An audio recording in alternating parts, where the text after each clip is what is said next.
It is time for Teddy's Tips on a Tuesday. Let's go through the world of NBA betting with 4 games on today's card. And because it's a short card today in the NBA, and also because, if you haven't noticed already, I'm wearing sunglasses. I ripped up my eye last night. I don't know if I have pink eye or I got a scratch or something, but I'm toughing it out. I'm going to do the show, but we'll wear sunglasses today. But because there's only 4 games on the card, and because I haven't done my usual prep because I've been sitting with a freaking ice bag over my eye, and I haven't gone to urgent care yet.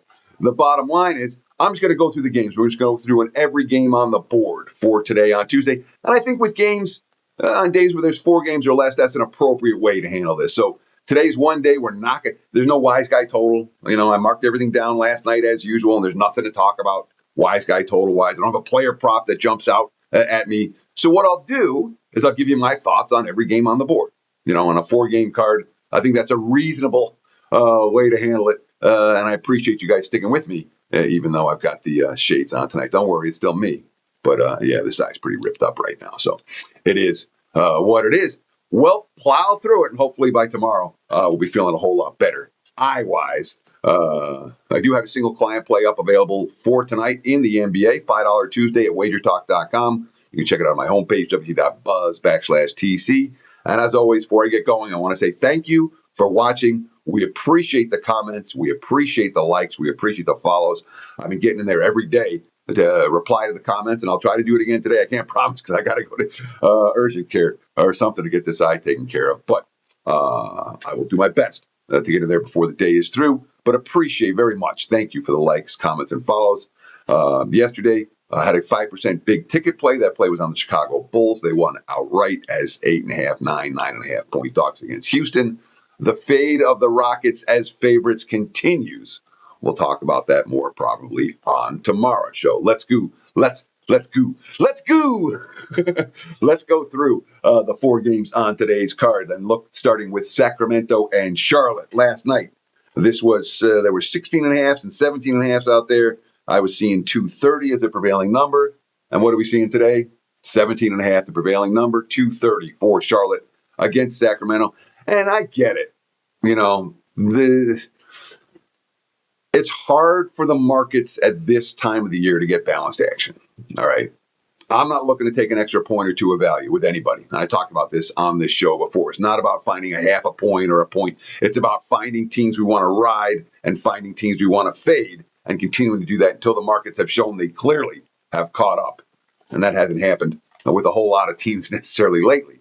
But in this instance, it's a bit of a rich price to pay for Charlotte. But we see it every year in the NBA at this time of the season. It's silly season in the NBA. It's a time of the year that you need to have, I'm going to lay 17.5 points in your betting repertoire. It can't be so far in that no way can I do that because these plays are winning. Look yesterday at the double-digit chalk. Cash, double-digit chalk crushing. Whether it was Portland, whether it was, there's a whole bunch of them. The Clippers cash at double-digit chalk yesterday. San Antonio cash at double-digit chalk yesterday. Atlanta cash at double-digit chalk yesterday. So it's not unusual at all to see the teams that are playing out the string.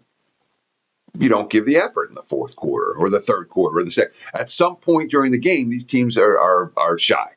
They are effort shy, energy shy, or performance shy. And certainly Sacramento's a team that falls into that category.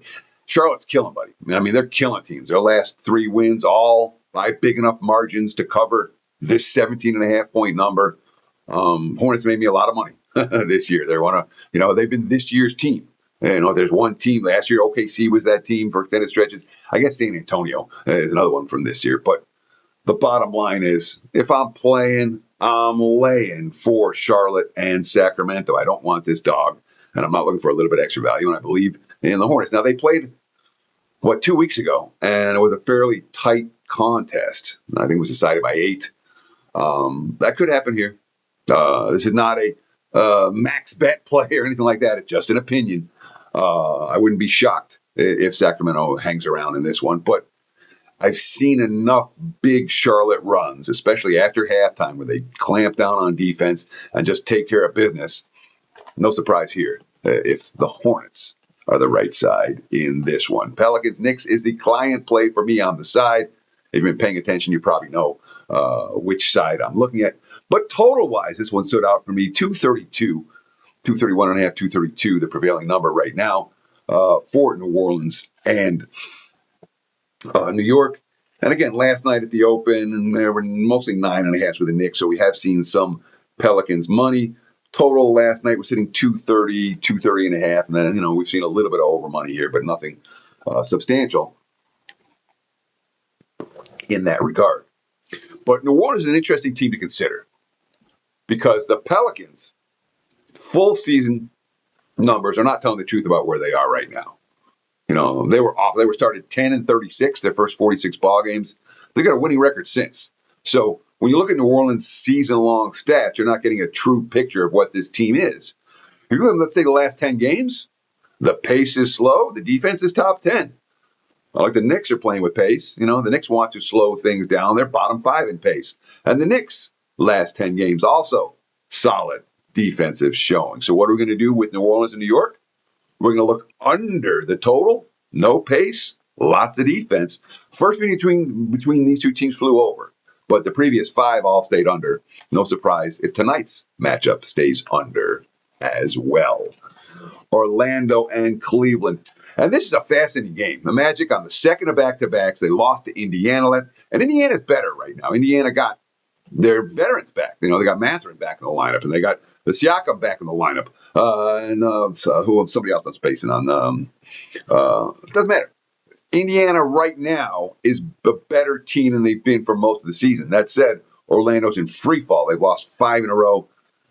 Several bad losses during that span, and last night was supposed to be the get-right spot. Instead, they got slapped around. So, do we lay with Cleveland? I'd rather have Orlando, to be honest. I would. And it's not a game I'm playing. So let me be very clear about this. This is, lean opinion, not a bet. But A, I don't like the way the Cavs have been playing. B, there's nothing going on over the back half of the season, over the back 10 games of the season. Can we get the 2 seed or the 3 seed? That's not a real motivator in the NBA. It's not. Cleveland's just trying to get better. C, Cleveland hasn't been covering numbers as chalk. And D, it's getting to circle the wagons time for Orlando. It really is. So I didn't play it.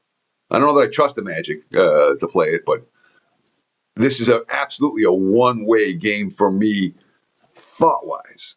It'd be Magic or pass, plus the points in Cleveland, and I decided to pass for what it's worth. Last but not least, we have the Nuggets and the Suns, and this, to me, really good game. Bet on versus bet on, which is why I didn't play it. Denver, all of a sudden, Denver's got everybody back, pretty much everybody back. And this has been a team, they've had a couple of really tough losses. That game in OKC where they lost on the last second shot. And there was like 2 or 3 of them that the Nuggets were right there and then they let it go. And, the breaks in the final 30 seconds, the final minute of the game didn't go their way. Denver's good, all right? And they're deep and they're well coached. And there's a lot to like about the Nuggets moving forward, obviously in the West, where OKC and San Antonio sucked all the oxygen out of the room. The Nuggets, something of an afterthought.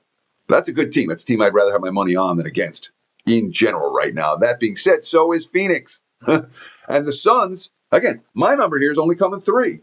The markets are coming 5.5 here. So my number says there's value on Phoenix at this price. The quotes coming from Orr are very good. Now, it is 3rd and 4.